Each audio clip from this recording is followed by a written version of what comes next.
আমার স্বামী আমাকে একটা চেন কিনে দিয়েছিল, আর এই সামান্য একটা চেন কিনে দেওয়ার জন্য আমার শাশুড়ি 5 দিন ধরে ঘরে ভাত পানি কিছুই খায় না। রাগ করে সে ঘরে বসে আছে। তখন 5 দিন পরে আমার স্বামী তার রুমে গিয়ে বলে, মা তুমি তোমার জায়গায়, আমার স্ত্রী আমার জায়গায়। আমি তোমার দায়িত্ব পালন করব, আমার স্ত্রীর দায়িত্ব আমি পালন করব।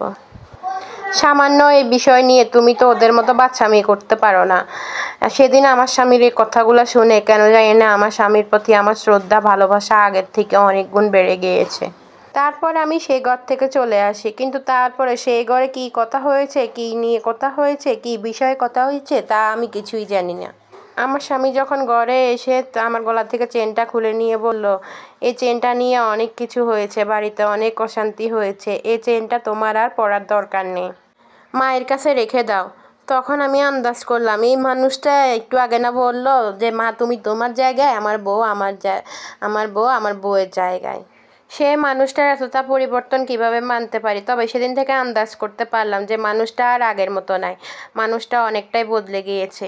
শুধু সে বদলে গেছে এটা বললে ভুল হবে, বরং কী পরিমাণ বদলে গেছে সেটা শুনুন। সে আগে ঘরে আসলে আমার সাথে কত খুনসুটি করতো, আমার কত ভালো খেয়াল মন্দ খেয়াল সব কিছু রাখতো, কিন্তু এখন সে আগের মতো আর আমার সাথে কোনো খুনসুটি তো করার থাক দূরের কথা, এখন আমার কোনো কথাতেই তার কিছু যায় আসে না। সে আমার কোনো খবরও নেয় না, সে আমি কেমন আছি, আমার শরীর কেমন আছে সেটা কখনোই জানতে চায় না। সে কখনোই এতটা বদলে যেতে পারে সেটা যদি আমি তাকে না দেখতাম তাহলে নিশ্চয়ই বুঝতাম না, জানতাম না যে একটা মানুষ, এত ভালোবাসার মানুষ, এত শ্রদ্ধার মানুষ কিভাবে এতটা বদলে যেতে পারে। আসলে একটা সংসারে যদি ভালো মানুষ থাকে তাহলে ওই সংসারে খারাপ মানুষটাও ভালো হয়ে যেতে বাধ্য। আর যদি একটা সংসারে খারাপ মানুষ থাকে তাহলে ওই সংসারে ভালো মানুষটাও খারাপ হয়ে যেতে বাধ্য। এইটা হলো একটা বাস্তব ঘটনা নিয়ে তৈরি। আমার সাথে আমার বাসায় একজনের সাথে হয়েছে, সে আমার সাথে শেয়ার করেছে।